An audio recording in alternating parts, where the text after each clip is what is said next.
Graça e paz, meus amados irmãos. Como filhos de Deus, todos nós temos a preocupação de fazer aquilo que é agradável aos olhos de Deus. E é justamente nessa preocupação que às vezes nos encontramos fazendo perguntas como: o que é certo? O que é errado fazer?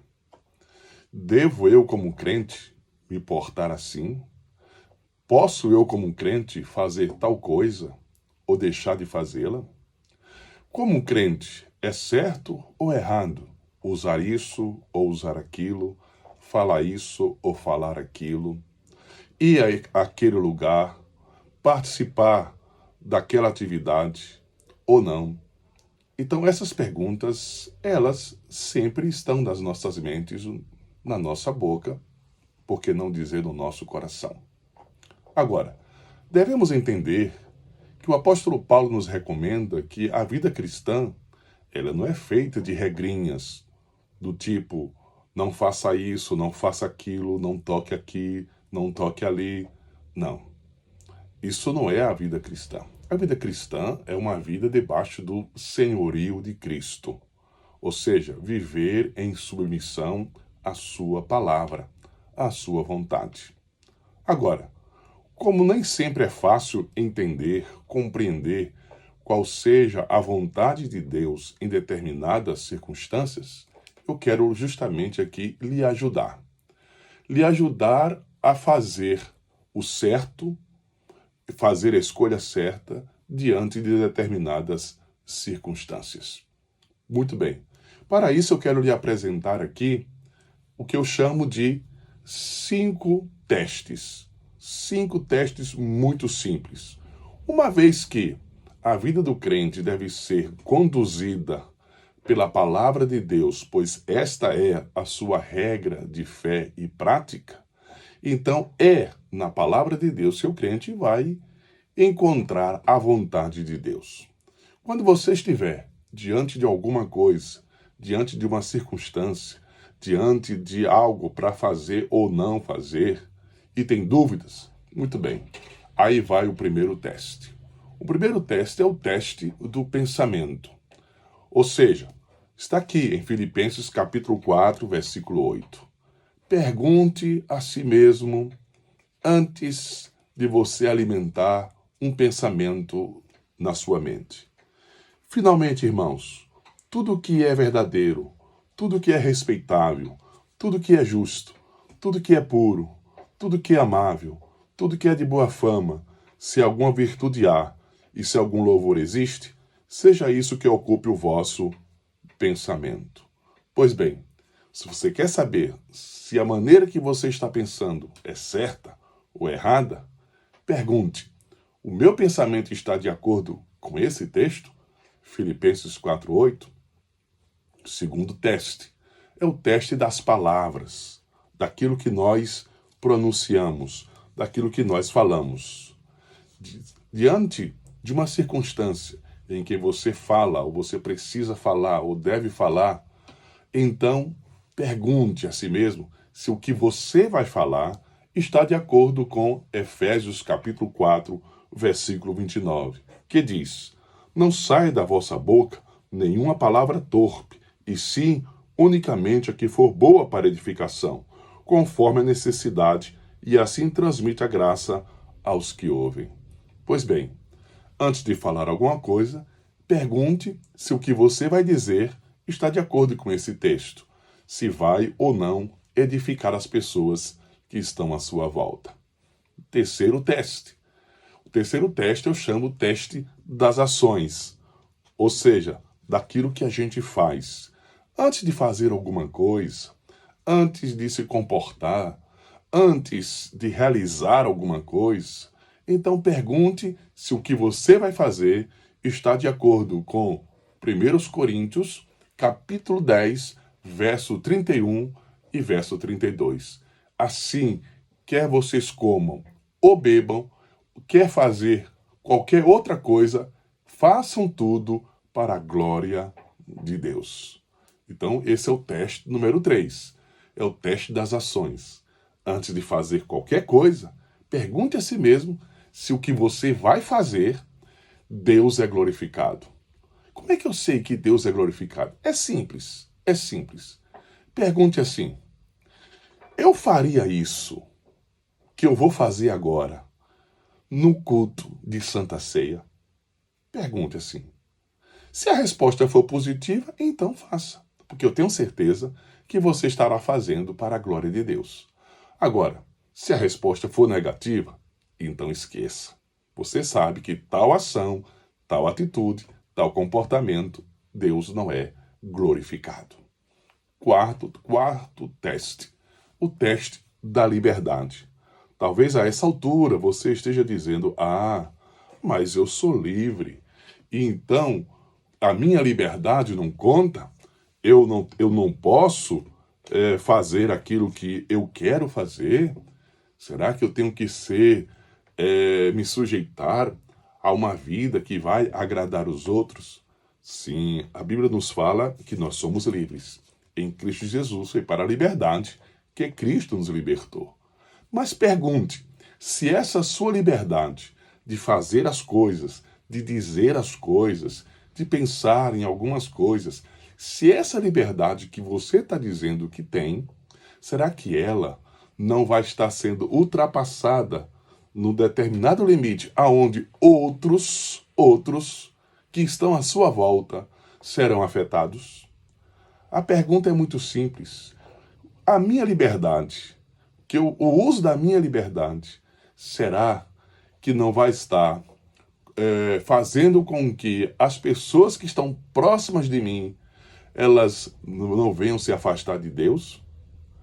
Então, eu posso sim usar da minha liberdade, mas a minha liberdade eu não posso usar para que outras pessoas se escandalizem com as minhas ações, com os meus gestos, com as minhas atitudes. Portanto, veja o que diz Romanos capítulo 14, verso 13 a 15. Não nos julguemos mais uns aos outros, pelo contrário, tomai o propósito de não pordes tropeço ou escândalo ao vosso irmão. Veja, eu não posso usar a minha liberdade para escandalizar as pessoas que estão à minha volta. Eu sei, e disso estou persuadido no Senhor, que nenhuma coisa em si mesma é impura, salvo para aqueles que assim a considera. Para esse é impura. Determinadas coisas, de fato, simplesmente podem ser erradas para algumas pessoas. Para outras, nem tanto. Se por causa de comida, que é o caso aqui do texto, o teu irmão se entristece, já não anda segundo o amor fraternal. Por causa da tua comida, não faças perecer aquele a favor de quem Cristo morreu. O contexto aqui da passagem estava podendo dizer que podia comer carne e outro achava que determinada carne que comia era pecado. Paulo vai dizer, não faça isso. Se a sua liberdade de comer carne afeta a fé do seu irmão e escandaliza seu irmão com o que você está fazendo, você tem a liberdade de comer, mas ao comer carne na sua liberdade, você escandaliza a fé fraca daquele irmão, então você não está vivendo segundo o amor. Então não faça, porque você vai estar fazendo perecer por causa de uma coisa simples, estará fazendo perecer alguém por quem Cristo morreu. Então esse é o teste da liberdade. A pergunta é, o que eu vou fazer? Posso usar da minha liberdade para fazer, mas o que eu vou fazer escandaliza meu irmão? Escandaliza as pessoas que estão à minha volta? Porque se escandaliza, devo eu deixar de fazer tal coisa. E por fim, aí está o último teste, é o teste da companhia de Jesus, ou seja, da presença de Cristo. A pergunta é muito simples, o lugar para onde eu vou, o ambiente aonde eu vou estar, as pessoas com quem eu vou me relacionar, essas pessoas com quem eu vou me relacionar, o ambiente aonde eu vou estar, eu posso convidar Cristo para me acompanhar e estar ali também? Porque nem em todo lugar Cristo se associa com determinadas pessoas. Não é todo lugar que Cristo vai e não é todo tipo de pessoas com quem Cristo se associa. Então a pergunta é simples. Então eu posso me sentir à vontade de convidar Cristo para poder estar comigo, me relacionando com essas pessoas, participando de alguma atividade com essas pessoas, porque a Bíblia diz assim: não vos ponhais em julgo desigual com os incrédulos, porquanto que sociedade pode haver entre a justiça e a iniquidade? Ou que comunhão da luz com as trevas? Então, se eu tenho comunhão com Cristo, eu posso convidar Cristo para me acompanhar, para poder eu me relacionar com pessoas que vão estar realizando atividades das trevas? Que harmonia entre Cristo e o maligno, ou que união entre o crente com o incrédulo? Que ligação há entre o santuário de Deus e os ídolos? Posso eu participar? Convidar Cristo para participar de uma festa idólatra, por exemplo? Posso? Porque nós somos santuários do Deus vivente, como ele próprio diz: habitarei e andarei entre eles, serei o seu Deus e eles serão o meu povo. Por isso, retirai-vos do meio deles, separai-vos, diz o Senhor, não toqueis coisas impuras e eu vos recebereis. Então, segundo os Coríntios, capítulo 6, verso 14 a 17. O texto é claro, que mostra que Cristo não se harmoniza, não anda com todo tipo de pessoa e não participa de todo tipo de atividade. Então, se eu quero saber se para aquele lugar onde eu fui convidado, para aquelas pessoas que me convidaram, se eu vou poder me associar com elas, eu pergunto: eu posso convidar Cristo para ir, uma vez que ele diz que ele mesmo não se associa? Eu posso? Então, eu posso ir aonde Cristo não vai? Eu posso estar entre pessoas onde Cristo não está? Eu posso me associar, ter comunhão com pessoas, participar de determinadas coisas que Cristo não está participando? Pergunte a si mesmo, porque o texto responde claramente, dizendo que nós devemos nos apartar e nos afastar de tais lugares e de tais pessoas.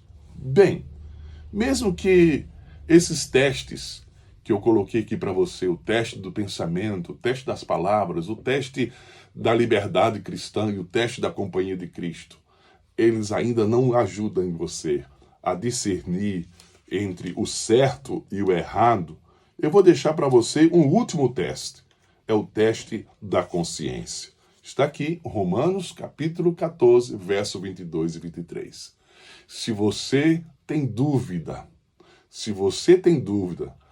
em fazer qualquer coisa, se você não sabe se é certo ou se é errado, então o que é que diz Romanos 14, 22 e 23? Diz: a fé que tens, tenha para ti mesmo perante Deus. Bem-aventurado é aquele que não se condena naquilo que aprova. Mas aquele que tem dúvidas é condenado, se comer, porque o que faz não provém de fé. E tudo que não provém de fé é pecado. O texto bíblico é claro. Se eu não tenho certeza, à luz das Escrituras, se isso é certo ou se isso é errado, na dúvida, não faça. Porque na dúvida, há ausência de fé. E quando há ausência de fé, então se peca. Na dúvida, não faça. Na dúvida, não coma. Na dúvida, não vá. Na dúvida, não realize. Na dúvida, não vista.